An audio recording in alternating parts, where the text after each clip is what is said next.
Yeah. Yes. So yeah, so like I said, CAT was something that I didn't plan on writing.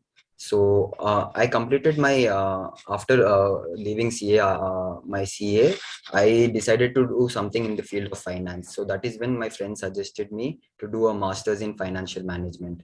So I started preparing for CAT at IMS. It's a coaching institute in Bangalore. The journey initially, I just started it just for the sake of writing and to get into an MBA institute. But when I started understanding the concepts, the different DILR sets, and also VARC was very interesting, the para jumbles, para sentences. That is when I started to concentrate on my studies, and I gave in my 100% during the last 2 months. And yeah, that is it. That's good to know. So the 98 percentile is a result of just 2 months, you're saying? Yeah, but it's my 100%. So you Oh, have to give your that's 100%. that's good to know.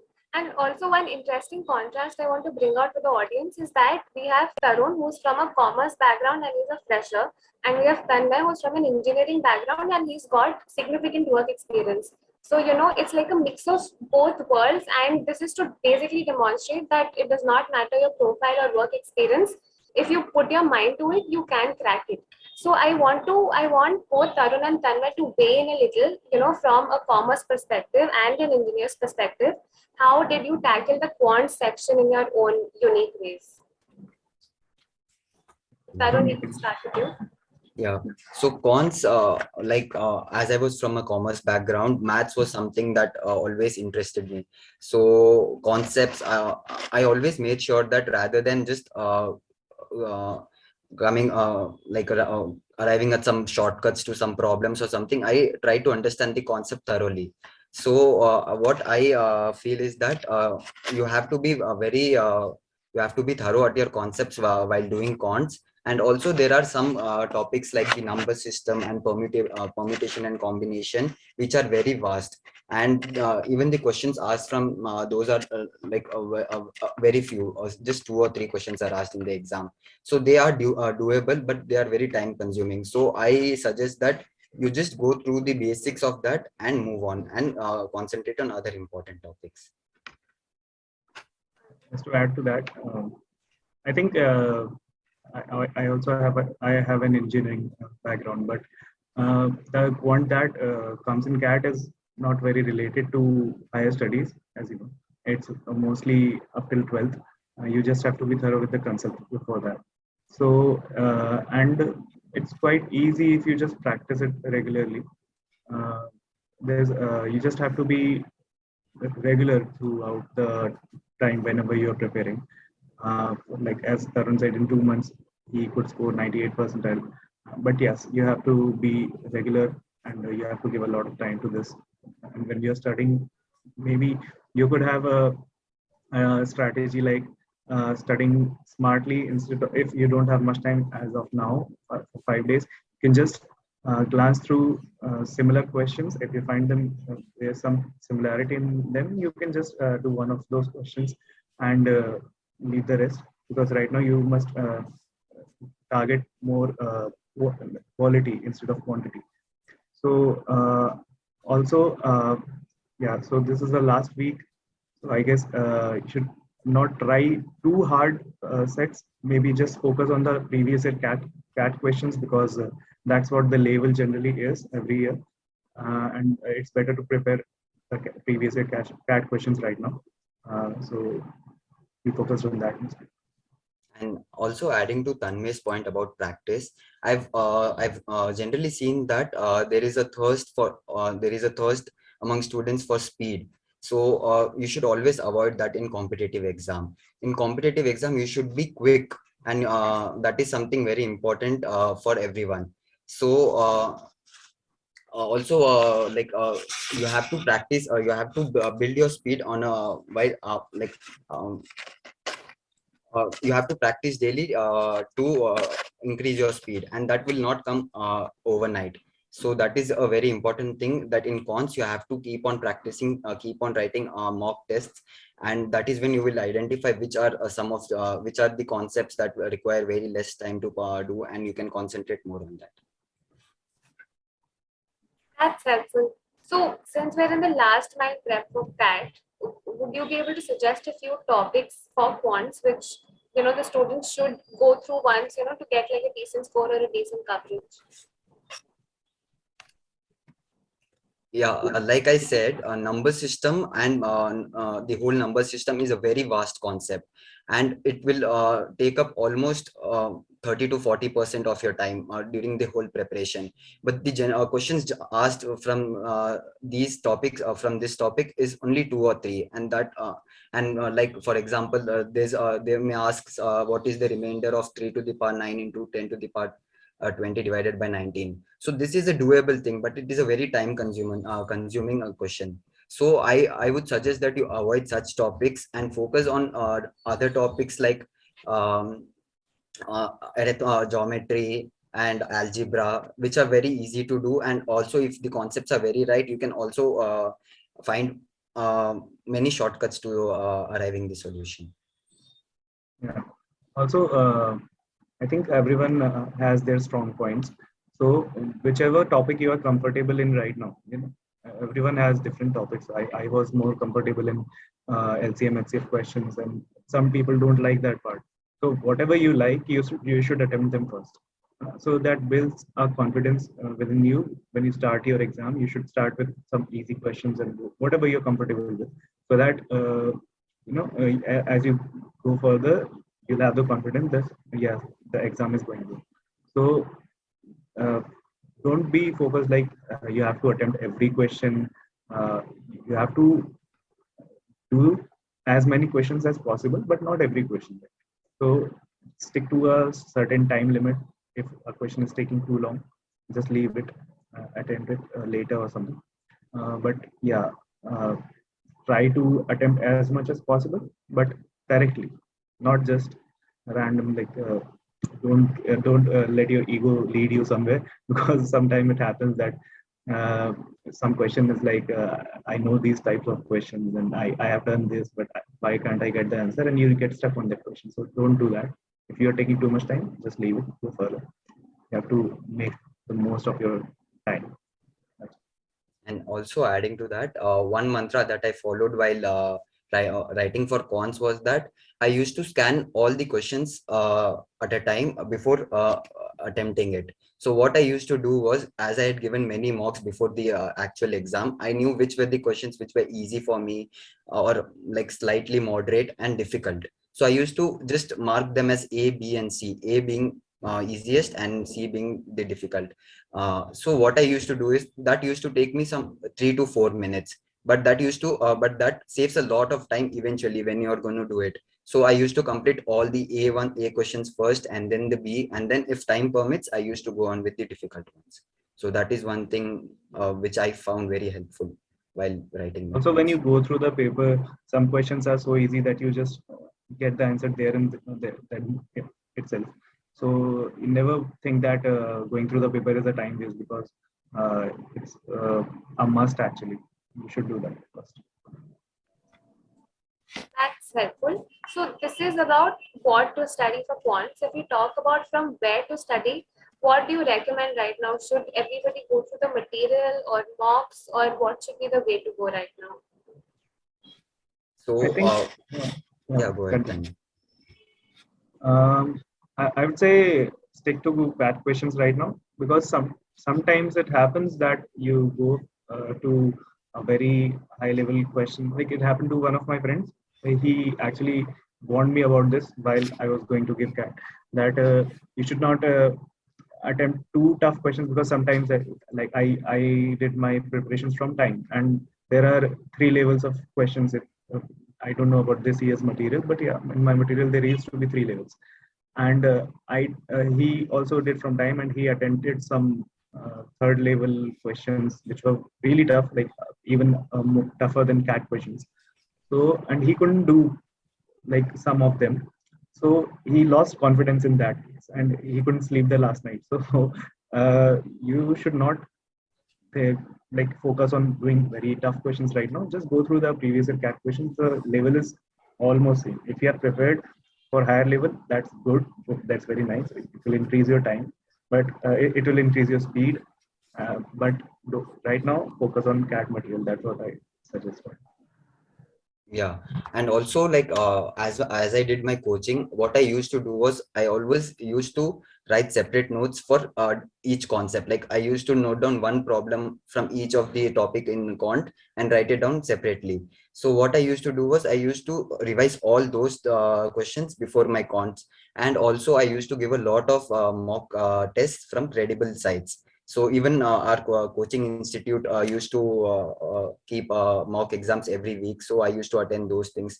So right now, as the exam is very nearby, I would suggest you give a few mock papers from credible sites, previous year papers, and that would be helpful. And also, if you have any notes which you have kept during your studies, then revise those notes. Zeel, please go through the chat also. Huh? There's a question. Yes, ma'am, I'll do that. We're just coming to LRDI in a minute.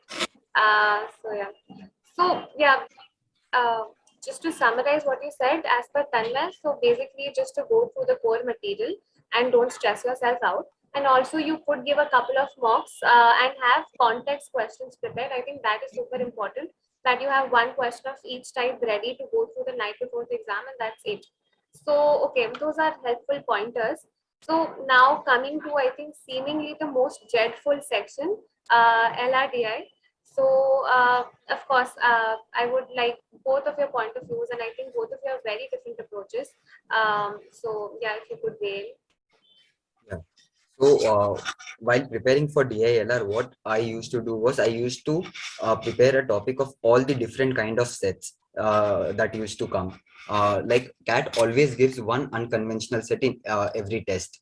Now, like if you look at the 2017 paper, there was one set around the chess game, and in the 2019 there was one set around the raindrops.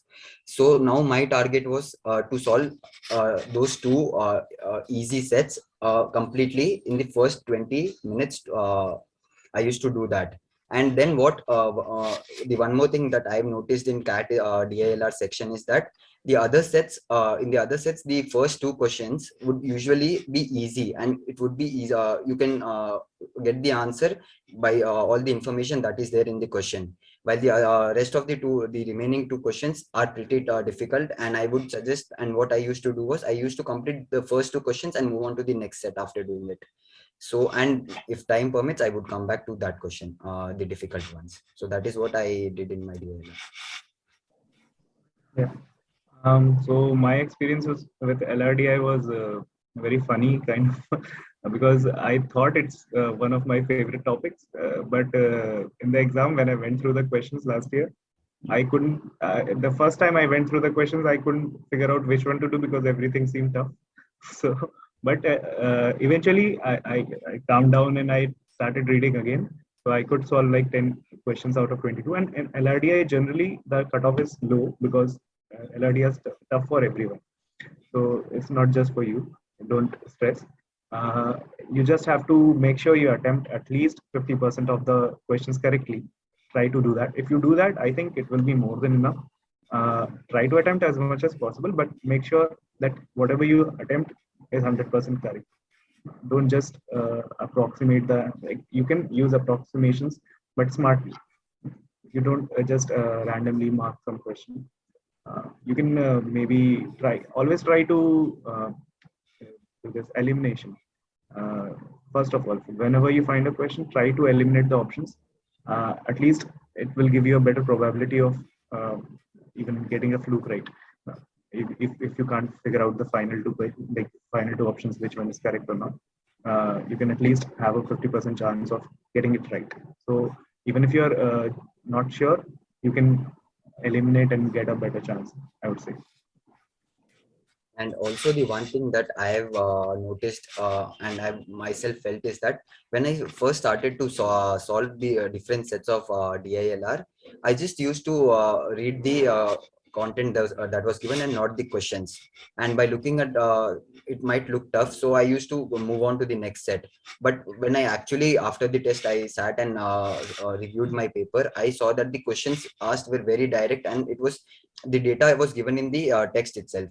So it is also important to read the passage as well as the questions, because sometimes the questions may be very easy.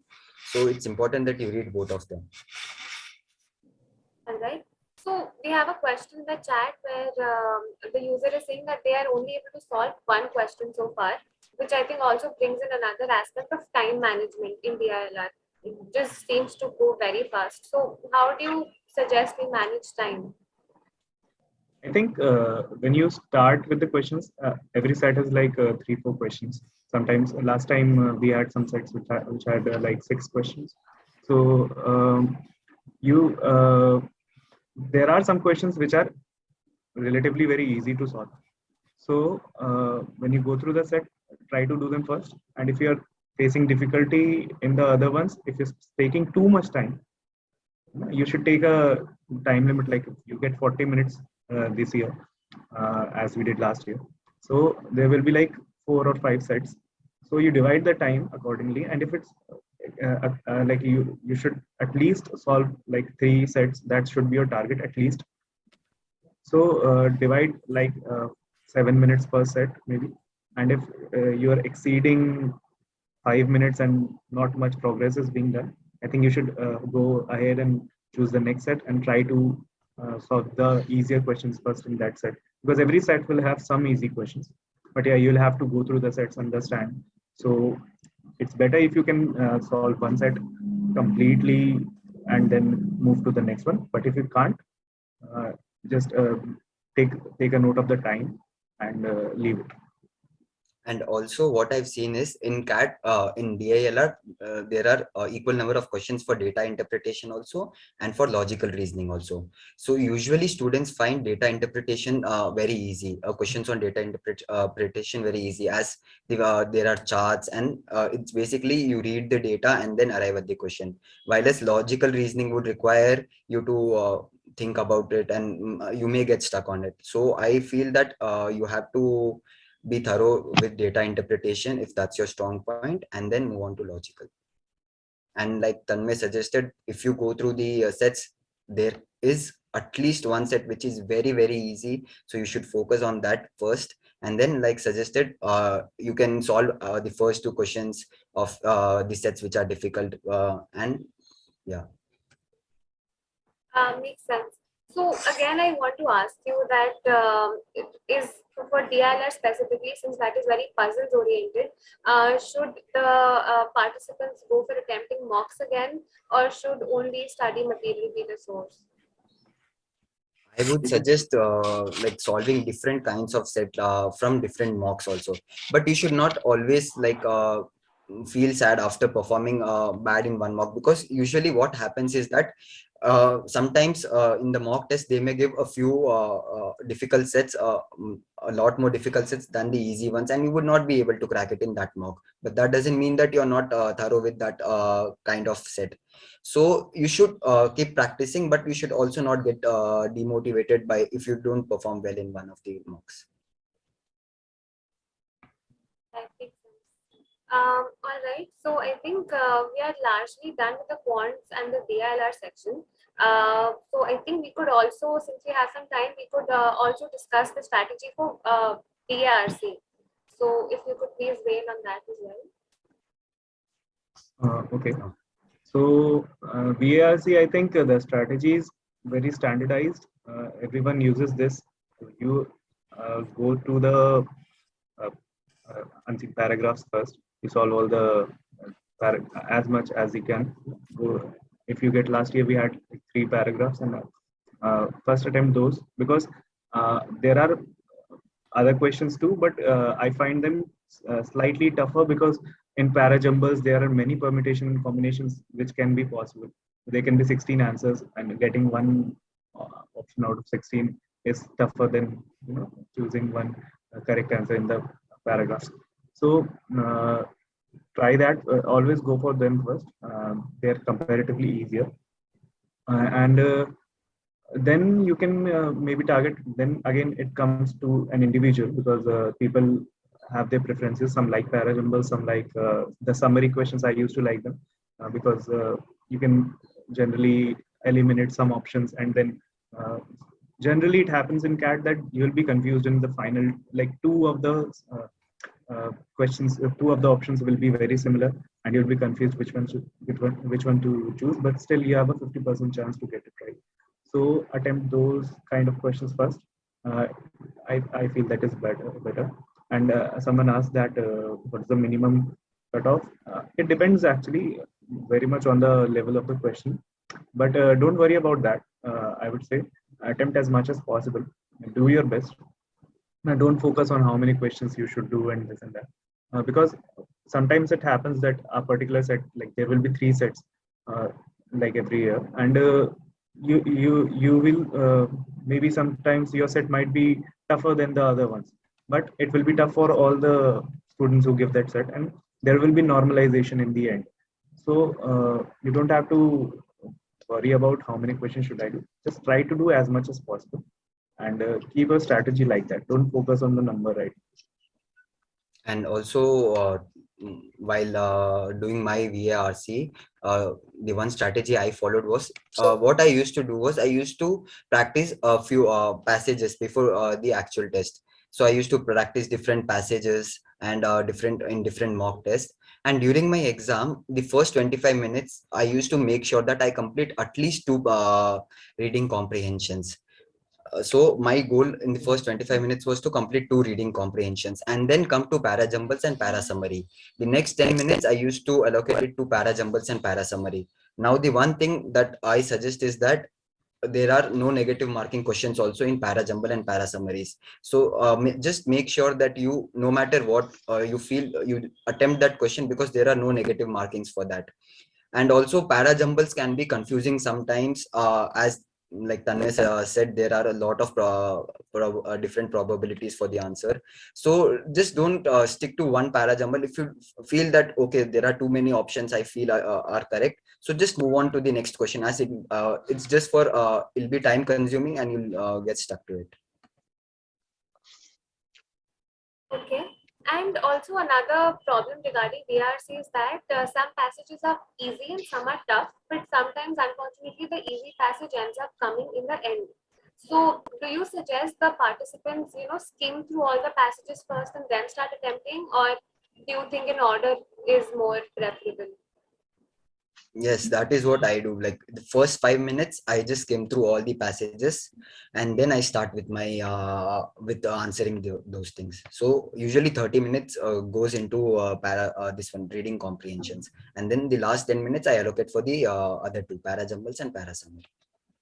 All right. Okay. And also, just to reiterate, another strategy that I've also heard of is that a lot of people read the questions first for VRC, and then I think they read the passage, because then they can easily pick up answers in the reading. So Yes, I have also you used to tried do. it, or do you endorse it? Yeah, that is actually Yeah, a very that is good. a very good thing while talking about reading comprehensions. As what happens is that when you, if you have a, if you know what are the questions, while reading those passages, it'll be easier for to find those answers. So I suggest doing that. That's great. All right. So I think we've covered all the sections. User joined in late and she requested for the quants summary to be given again. So if you could quickly summarize the quants points we discussed. Yeah, sure. So like we discussed, to start with cons, what I feel is that it is more conceptual and not a calculation heavy based paper. So you have to be very thorough in your concepts, and while looking at the different topics in cons: algebra, arithmetic, geometry, and numbers is one thing that is very vast and very time consuming. So I suggest, and you get very few questions from numbers, two or three. Those seem very easy, like remainders and all, and are doable also, but are very time consuming. So I suggest you focus on other topics. But if numbers, if you have, like, some people have great shortcuts to numbers, and they find numbers very interesting. So there may be some people, like each of them have different this one specialties. So if that is the case, then you can go ahead. But I suggest, like in my case, it was such that I did not attempt numbers because it was time consuming for me. Also, the strategy that Tarun said about easy, medium, hard, I would strongly suggest that you mark the questions easy, medium, hard accordingly, and then solve them accordingly. So it will save some time for you. Okay, I think that's helpful and that sums it up. So I think if you're done with discussing the sections in detail, I wanted to come to the specific exam day prep. So I'll wait for a minute. If there are any section specific questions, the users can populate it in the chat box. Right. So I think we can go straight to the exam specific prep. So basically, the day of the exam and the day before the exam, it's a very tense time. You're very nervous, very anxious. So first of all, walk me through how your T-1 day was. And the idea is to normalize stress for everybody in the audience. So yeah, please go ahead. Yeah, so my T-1 day was, what I did was I did not study anything, or I did not give any mock test before, one day before my exam. All I did was, like I said, I had small notes of each topic. So I just went through those things, and I used to just revise on my weak subjects.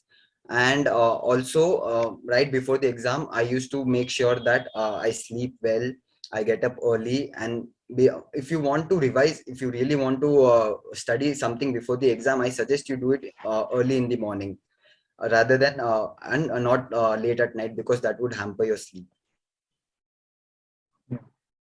Also, I felt a lot of stress in the last moment especially when I went to the center. I was really stressed out, and uh, I reached like 15 minutes earlier, but I went to the toilet 5 times. So it was quite stressful. But I would suggest that don't do this. Be like, just go in as if you are going for a mock test, because I gave other exams, ZAT and MAT, and I was relatively very calm, and I performed much better than CAT. That I feel. The more you stress out, the more you panic, and it doesn't help really. So reach your exam early, get accustomed to your seating arrangement, sit down, arrange your things easily, drink some water, and just calm down, just enjoy the moment, and don't take any stress, because it is not the first time or the last time you're writing. Maybe the first time, but not the last time you're writing CAT. Yeah. So it will the all your preparations have been done, and now I think you'll just have to give one last exam. So just be happy that it's going to end. So and then you can go finally party. So go with that mindset and just enjoy the exam. It will be fine. I think you very rightly put it, Tanmay, that not stressing out is the key. So I think it is kind of the make or break day for a lot of us. Like, it's been an important year. But on the same day, ironically, we also need to detach ourselves from the whole process and the result of it. Only then we tend to perform well. So I think that's an important takeaway for everybody in the audience, that to really take a chill pill and not freak out. It's all going to be okay. All right. So this is about the minutes before the exam. Once you're in the exam and you're seated and you have those 2 hours before you, what is your mindset? What is going through your mind, and how are you prepared to manage those 2 hours? Yeah. So I always do one thing. I carry a chocolate. I carry one piece of chocolate with me. So that really helps me to calm down and not think about anything or stress. And like, it just distracts my mind. And also, once the section starts, obviously there is no stopping. Like, you don't have time to think about anything else. And those 20 to 30 minutes before the exam starts and after I'm seated, I just try to relax, calm my mind, and not think about anything else. That is what I do. Yeah, same. I think the time just passes by when the exam actually goes. You must have felt this in mock also. Mock exams, you always the time is always short only. So, but I think everyone must have given some mock exams, and everyone have their strategy prepared before that. Stick to that, and don't like think too much. Don't and indulge in the surroundings. Sometimes you find people who might create some noise, and then you might get distracted. But if you are getting distracted, please do ask them to stop or something. Don't hesitate, and yeah, just try to focus as much as possible, and uh, time will pass. You have your strategy, so just be fine. That makes sense. And also, I think from personal experience, 3 deep breaths help you get through any situation. So it's a good idea. All right. And so, any final tips about how about tackling the individual sections? So 40 minutes for each. So any final tips about any strategies how you can go through the individual sections? Yes, I think like I spoke about it. Like starting with the so CAT, it starts with VARC and then goes to DILR and then goes to Cont. So you have 40 minutes for each section. Even if you complete your VARC like in 30 minutes, you cannot go to the next section and get those extra 10 minutes. So you'll have to wait for the others to complete also. So yeah, starting with VARC, like I said, the first 5 minutes, I just came through all the questions or the passages for reading comprehension. And in the next 25 minutes, I try to complete at least 2 RC passages. And the last 10 minutes, I allocated to para jumbles and para summaries. Then moving on to DILR, as I said, there is one very easy and an unconventional set always there in CAT. So I try to look out for that set and try to solve that first. So my aim for this one is in the first 25 minutes, I try to solve at least 2 sets completely. And then like I said, the other sets in the other sets, the first 2 questions are usually very easy and can be done with the data that is available in the text. So I try to do the first 2 questions of each of the other sets, and then if time permits, I do the rest of the difficult questions. And moving on to Cont, like there is a very good method of that ABC, or you can call it as easy, moderate, and difficult. So I skim through all the questions, and as I mark each question as A, B, or C as the category, A being the easiest. So that helps me in saving a lot of time. You may feel that in the start, why are you just wasting your time skimming through all the questions? But it saves a lot of time, because what usually happens is they put difficult questions somewhere in the middle or in the start, and you just get stuck to that question. And rather than focusing on the other easy ones, you try to find the answer to that question itself. And when you look at the watch, the time's gone. So that is a very good strategy that I followed in my CAT, the ABC. I think Tarun summarized it perfectly. Just keep track of the time. So because sometimes we lose the track, and the clock is right there, but you're so engrossed in the questions you just forget. So keep looking at the time and change your strategy accordingly. That's super helpful. So also as we're reaching towards the end, do you have any final tips? It could be anything for the participants about the overall attempt and how they should spend the remaining 5 days. I think like I said, the next 2 to 3 days, you should just revise all your your concepts, whatever notes you have written down. Give a few mocks, not too many mocks. Like don't try to give 4 to 5 mocks a day. That would just, in some mocks you would get less marks, and that would just demotivate you. Rather than that, when you complete a mock, focus on what you've done wrong, or what you were not able to do, or what you could have done better. So focus on those things, and then start with a fresh mind the next day and give one more mock. And one day before the exam, I do not suggest that you give mocks at all. Revising concepts are fine. You can revise on some of your weak concepts or the notes which you have written. And I suggest that you sleep very early, because um, that is the one thing that students often don't do, and they tend to stay late at nights and study, and they all start to they start to panic and stress about it. So that is not at all suggested. Yeah, go watch a movie maybe last day. It's the Yeah. best thing, I think, because it takes off your mind of the stress, and just enjoy the movie, spend time with your family, have some good dinner, and sleep early. Don't sleep late, even if you do regularly. Sleep early, and wake up. And if you have the first set, then you anyway have to get up early. But yeah, anyway, get up and just revise your concept once. As Tarun said, on the last day, don't give any mocks. And the previous days, if you give mocks, go through them and try to find where you could have done better. So that's what you should do right now. Alright, so again, two very contrasting personalities. One watched a movie, one did a detailed revision, and yet both of them made it with flying colors. So very interesting. Thanks a lot, Tarun and Tanna, for your time today. We're almost at the end of the webinar. We have a couple of questions in the chat. If you could please take them. Yes. Yeah. So from Shweta. Yeah. So what I do is usually I keep 12 minutes for one set. If I'm not able to complete a set in 12 minutes, I just move on. The initial ones, the ones which I've decided to do completely. So like I said, I do 2 complete sets at least. So if I'm not able to complete that set in 12 minutes, I move on to the next set. So I think 12 minutes is a ideal time. Same, I think, yeah. If even if you're solving something very difficult, you should maybe 12 is a good time for some which you're confident about.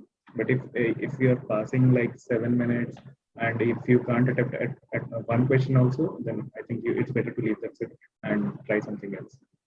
So just don't panic. I also, as I said earlier, I couldn't see any question which I could solve initially, but when I went through it again, I could solve at least 10 questions. So it happens, but just don't panic. All right, helpful. So the floor is open to everybody who wants to ask any other question, tag related or the prep related, anything. So if I can ask a question, so assume that all the listeners here pass the CAT or other entrance exam. So the next step is the interview. So how was your experience of the GMP interview? If you can talk a little bit about that also. Yes. Yes. So yeah, so after my CAT score, I got a call from IIM Kozhikode and SPJMR and various other institutes. So I started with IIM Kozhikode first, as that was IIM was my is what all of us look for. So in there are 2 rounds in IIM. So the first round is the written test, and then there's an interview round. So yeah, in IIM Kozhikode, unfortunately, I could not go ahead after round 1. So yeah, that was regard to IIM. And in SPJMR, there are 2 rounds. One is with the with our GMP of this one, and one is with the partner school. So yeah, I think while preparing for interviews, you just have to be confident. You have to know what you want in life, or what you are expecting from the course, what you are expecting from the institute. That is very important, because those are very basic questions that any interviewer would ask, that why have you joined this course, or why GMP, why did you choose this one. So you have to be very thorough, that why are you going to do, suppose you have chosen financial management, so why do you want to do financial management, why not any other course, and why in this institute only. So these are something that you have to be very clear about. And also you should know how to express, you should be able to tell a little about yourself also, because that is very important. That is also one question they are asked. So my experience with the SPJN interview was really nice. Initially, we had a group interview in which 4 other students were with me, and the GMP office team took the interview. And I think it's very important to be thorough with your CV. Whatever you write on your CV, you should be truthful, and you should know whatever there is. You can't just write anything, because everyone will go through everything and you will get questions. But if you have done something, and if you're truthful about it, I think it will be a very It's just like a conversation. It's not even an interview. It's like you're talking to someone who's just who wants to know about it. And then further in the second round, we have as Tarun said, we had a interview with the partner universities, which was similar. I had an interview with the EVS Germany faculty, and they were very casual. It didn't even seem like I was in an interview. It was again just like conversation again, and yeah, it was quite a nice experience. I hope you guys can experience it sometime.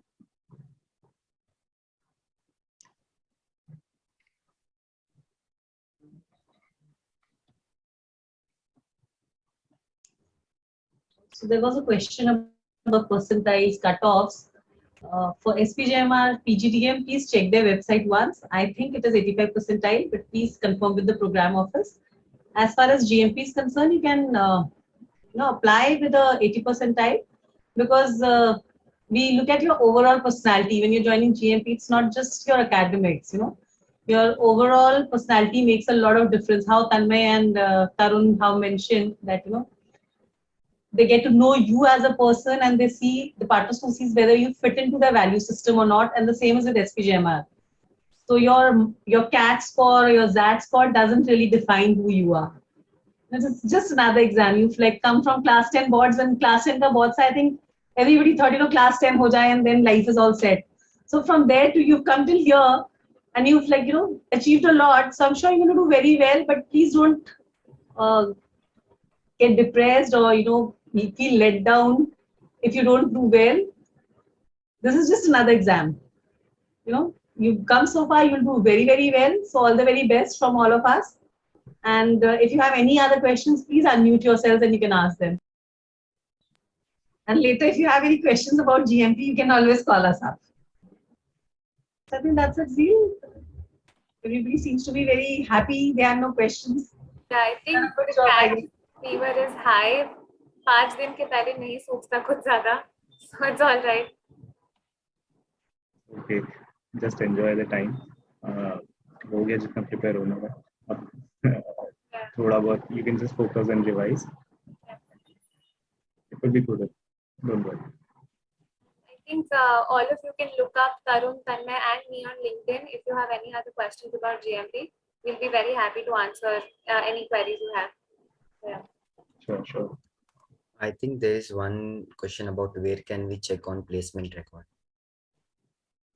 So, I'll just answer that for you. If you're looking at GMP placements, we actually, since GMP doesn't place the students, they are placed in different countries at different point in time. We have all their LinkedIn profiles available. So you can go onto our website, alumni section, you'll get to know the person, where is that person working, what profile, which organization and what location. And from there, you can kind of figure out the kind of salaries they draw, because we are not placing them. We can't really give you the exact salaries, but the tentative figures are also mentioned on our website. And if you want to connect with somebody from a particular program or particular school or particular, job profile or education background, please connect with the program office. We'll try and connect you with the person. Any other questions? I think all the very best to all of you. Rashi, our number is given there, the email ID is given there. If you can connect, or if you can share with your email ID, I can send you all the details. If you want, you can just message it to me personally and I can share the details with you. Yes, Rashi, we do have a 100% placement record. Some of our students have come back to India, but that's like because they have a family business or certain family situations which require them to be here in India. And those people are also doing very, very well. We have close to 60 plus alumni here in India. The people who are from the senior batches are doing very well, but people who've come back from a recent batch, like 2017-18, are also doing very well. So once you have done an internship or probably a short, a job for around 6 months to a year abroad, it does add a lot of value to your profile. So you can always connect with us. If you're looking at a particular school, I can help you out. It'll be easier if you connect one-on-one. I'll be able to help you better. I'll share my number. You can always call me up. And I'll send you the email as soon as this session gets over. Okay, should we call it a day? Yeah, looks like it. Yes. Thank you Thank you. everyone for joining and all the very best. Yeah, all the very best to everyone who's giving CAT. Thank you, everybody. Thanks a lot. Good luck. Bye. Ashwita, you can also just please, I've given my number. Yeah, you've sent your email. I'll just do it. Just give me 2 minutes. I'll do it. Thank you, Zeel, Tarun, and Tanmay.